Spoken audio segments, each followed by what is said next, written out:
अटल सेतु को लेकर अब महाराष्ट्र में सियासत गर्मा गई है। कांग्रेस ने अटल सेतु में दरार आने का बड़ा दावा किया। वहीं महाराष्ट्र कांग्रेस अध्यक्ष नाना पटोले ने दरार की तस्वीरें भी दिखा दी है। कांग्रेस ने इसको लेकर बीजेपी पर भ्रष्टाचार का बड़ा आरोप लगाया है। वहीं कांग्रेस के आरोपों पर बीजेपी ने भी अब जमकर पलटवार कर दिया है। बीजेपी ने कहा कि अटल सेतु नहीं, अप्रोच रोड में दरार आई है। डिप्टी सीएम देवेंद्र फडणवीस का यह बड़ा बयान है कि कांग्रेस इस पूरे मुद्दे पर झूठ बोल रही है।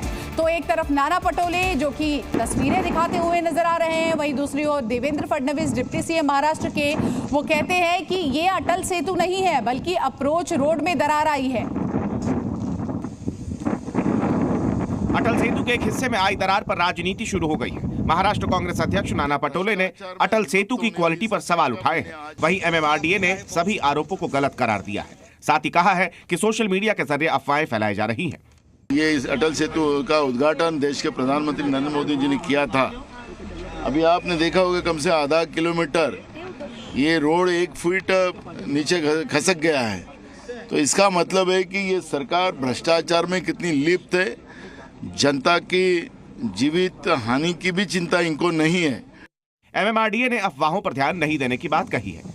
वहीं महाराष्ट्र के उप मुख्यमंत्री देवेंद्र फडणवीस ने प्रतिक्रिया देते हुए कांग्रेस पर हमला बोला। फडणवीस ने सोशल मीडिया एक्स पर कहा है कि अटल सेतु पर तो कोई दरार नहीं है, ना ही अटल सेतु को कोई खतरा है। ये तस्वीर अप्रोच रोड की है। लेकिन एक बात साफ है कि कांग्रेस पार्टी ने झूठ के सहारे दरार का एक लंबा प्लान बना लिया है। चुनाव में संविधान बदलने की बातें, चुनाव के बाद फोन से ईवीएम अनलॉक और अब ऐसी झूठी बातें। देश की जनता ही इस दरार प्लान और कांग्रेस के भ्रष्ट आचरण को परास्त करेगी। तो अटल सेतु को लेकर महाराष्ट्र में सियासत थमने का नाम नहीं ले रही। इस बड़ी खबर पर हमारे साथ एक बार फिर से हमारे सहयोगी अश्विन पांडे जुड़ गए। अश्विन, एक तरफ नाना पटोले कुछ और कहते हैं तो फडणवीस उसको खारिज कर रहे हैं। इन सबके बीच एमएमआरडीए का आधिकारिक बयान सामने आया, उनका क्या कहना है? जी देखिए, जो अप्रोच रोड है, खास तौर पे जो नवी मुंबई का हिस्सा है, उस तरह से जब उलवे से यहाँ पर अटल सेतु पर आते हैं तो वहाँ पे अप्रोच रोड जो अटल सेतु का ही हिस्सा है, हालांकि समुद्र के ऊपर नहीं आता, ये अप्रोच जो है अटल सेतु की तरफ करता है। वहाँ पर एक मोटी दरार आई है। जाहिर है कि कहीं ना कहीं जो काम की क्वालिटी पर तो सवाल खड़े होंगे ही, और इसी मुद्दे को भुनाया है जो है कांग्रेस अध्यक्ष ने।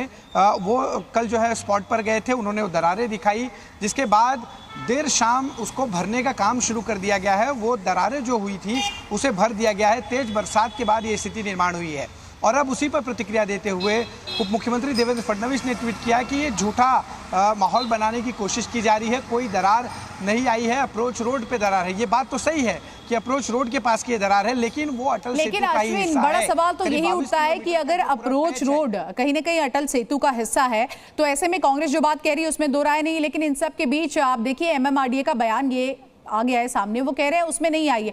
इन सब के बीच राजनीति गर्मा गई और कहीं ना कहीं विपक्ष को एक बड़ा मुद्दा मिल गया एक बार फिर से। जी बिल्कुल, ये भ्रष्टाचार का आरोप लगा रहे हैं नाना पटोले। उनका कहना है कि ये सरकार पूरी तरह से भ्रष्टाचार में लिप्त है और चूंकि 3 महीने पहले ही प्रधानमंत्री के हाथों इस अटल सेतु का इनॉग्रेशन किया गया और ऐसे में उस अटल सेतु के ही अप्रोच रोड पर इस तरह का दरार आना कहीं ना कहीं एक सवाल जरूर खड़े करता है और उसी को भुनाने की पूरी कोशिश है। यहाँ पर देवेंद्र फडणवीस ने कहा कि जिस तरह से संविधान को जो है खत्म करने की नैरेटिव एक सेट किया गया विपक्ष द्वारा, उसी तरह से अब ये रोड के दरार, अटल सेतु पर दरार आई है, ये एक तरह से नैरेटिव सेट किया जा रहा है, जबकि ये अटल सेतु पर नहीं बल्कि उसकी तरफ बढ़ने वाले रोड पर है साफ तौर पर। और देखिए अटल सेतु की वजह से जो दरार आई है उसको लेकर रार थमने का नाम नहीं ले रही। आपका बहुत बहुत शुक्रिया अश्विन पांडे तमाम जानकारी के लिए। जी न्यूज़।